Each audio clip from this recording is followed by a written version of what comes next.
Hi, Dr. Tan. My name is Aaron. I'm from the Straits Times. Related to your last topic of discussion, which was on the presidency, this morning, SDP candidate Tan Jee Say said that he will be running for the elections, presidential elections as well. He also mentioned that he thinks that people will prefer a non-PAP president. Given your affiliations with the PAP, the ruling party, what do you think of his view, and what do you think of him running? Thank you, Aaron. Yeah, we've just been told, so now it's called the Battle of the Four Tans. Well, I think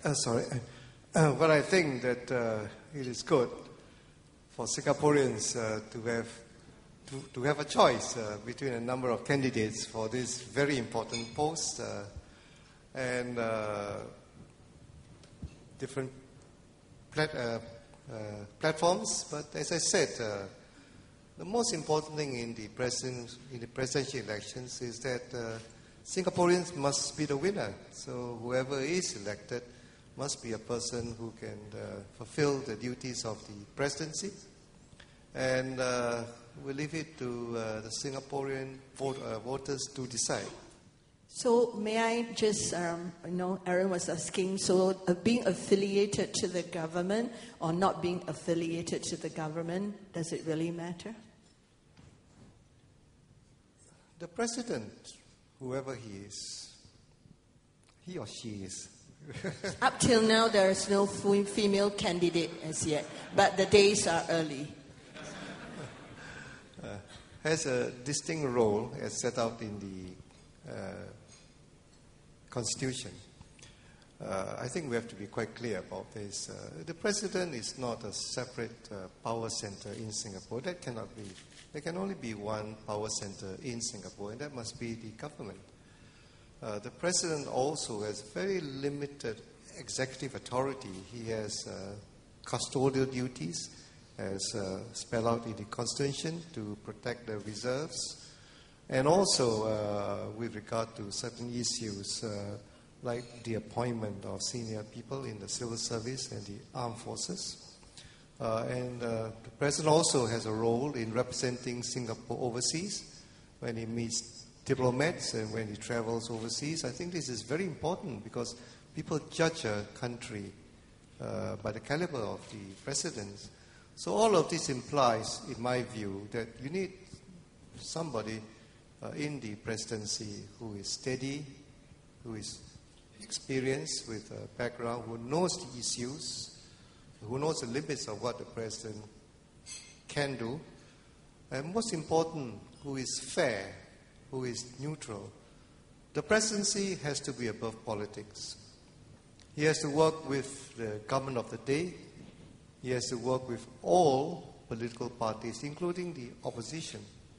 He has to work with civic and social organizations, and he cannot take a partisan view.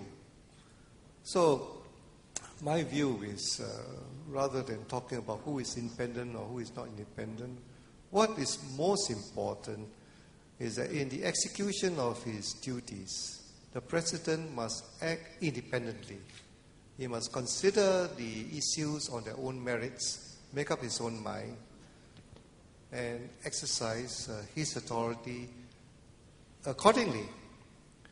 While the president has no executive authority, the president does have a certain amount of influence by his personal example, by the causes which he championed.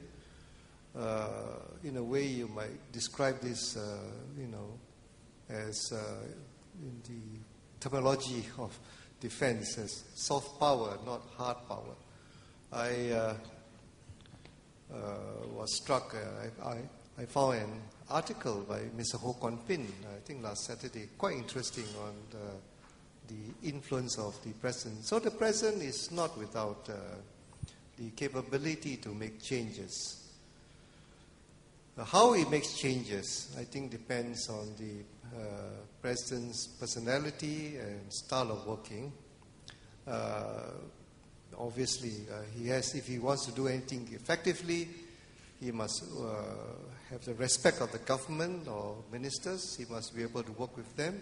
He must consult, in my view, very widely with all sections of society.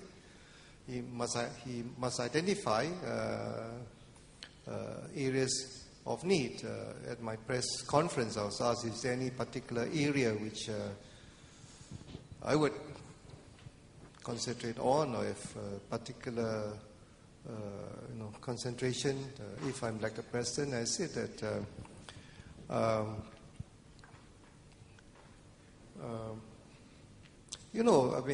as I said, we are coming into a period of unprecedented change, of upheavals, of great changes here. Businesses have to respond to that. Investment companies have to respond to that. Governments have to respond to that. And governments have a responsibility, a great responsibility, to ensure that their citizens are not adversely affected by all of these changes. Help them to prepare for the changes. And education, training, the economic policies.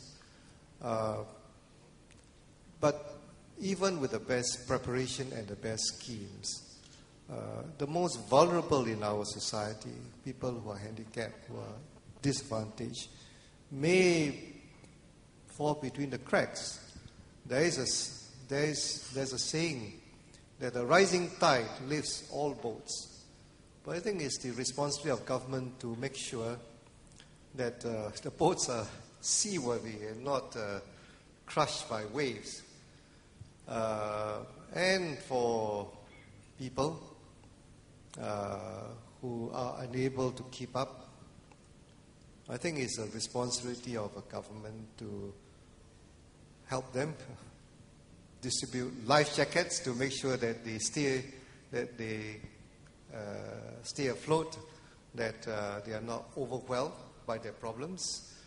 And I think even in our society, despite all the policies, the good policies which the government has, there are people who are in need, disadvantaged, handicapped. And I think that if I were elected president, I would like to pay particular attention to these people, because I think that they do need help. And I think that that's an area where the president can mobilize society, as Mr. Nathan has done with his present challenge, to fill in the cracks and to help those who are most in need of assistance beyond what the government can presently give. Thank you, Dr. Tan. I hope that's an independent question with a great answer. Thank you.